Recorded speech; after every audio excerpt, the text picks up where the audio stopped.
요한계시록 17장. 재앙의 대접을 쏟아 부은 7천사 중 한 천사가 내게 오더니 이렇게 말하였습니다. 나를 따라오라. 세계의 큰 무리에 앉아있는 그 악명 높은 음녀가 어떤 일을 당하는지를 보여주겠다. 세상의 왕들이 이 여자와 더불어 음란한 짓을 하였고 땅 위에 사는 사람들이 이 여자가 주는 음행의 포도주에 취해 있다. 그리고 천사는 성령의 도우심으로 나를 이끌어 광야로 데리고 갔습니다. 거기서 나는 붉은 짐승 위에 올라탄 한 여자를 보았습니다. 그 짐승은 7개의 머리에 10개의 뿔이 솟아 있었고 온몸에는 하나님을 모독하는 말이 새겨져 있었습니다. 그 여자는 자주색과 붉은 색깔의 옷을 입었으며 금은 보석과 진주로 화려하게 치장하였습니다. 손에는 가증한 물건과 음행이 가득 담긴 금잔이 들려 있었습니다. 그 여인의 이마에는 온 세계의 음녀와 가증한 물건의 어미 큰 바벨론이라는 수수께끼 같은 이름이 새겨져 있었습니다. 내가 보니 그 여자는 자기가 죽인 예수의 증인들이 흘린 피를 마시고 그 피에 취해 있었습니다. 그 여자를 보는 순간 나는 등골이 오싹하였습니다. 그때 천사가 내게 말하였습니다. 왜 그렇게 놀라는가?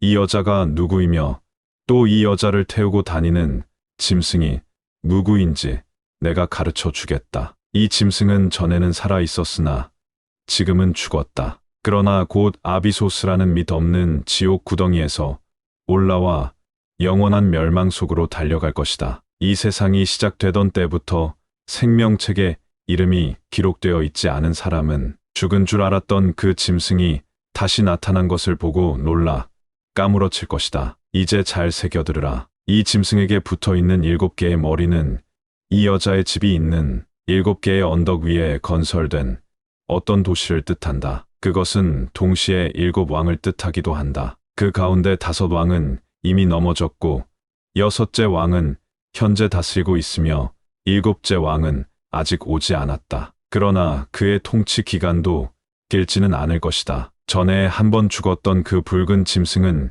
8째 왕이다. 이미 그는 7왕 가운데 하나로서 과거의 왕위에 올라 통치를 한 일이 있었다. 그러나 그 역시 왕이 된 후에 다시 멸망하고 말 것이다. 그 짐승의 10개의 뿔은 아직 왕위에 오르지 않은 10왕을 뜻한다. 그들은 붉은 짐승과 함께 다스리기 위하여 잠시 왕위에 오를 것이다. 그들은 동맹을 맺고 자기들의 권력과 힘을 그 짐승에게 줄 것이다. 그리고 한패가 되어 어린 양을 대적해서 싸울 것이다. 그러나 결국 모든 군주들의 주님이요 왕 중 왕이신 어린 양이 승리를 거두게 될 것이다. 그분의 신하들은 부르심받은 자요 선택받은 자요 충성된 자들이기 때문이다. 그 여자가 앉아있는 바다와 호수와 강들은 모든 인종과 백성으로 형성된 엄청난 대중을 뜻한다. 붉은 짐승과 그 짐승의 10개의 뿔,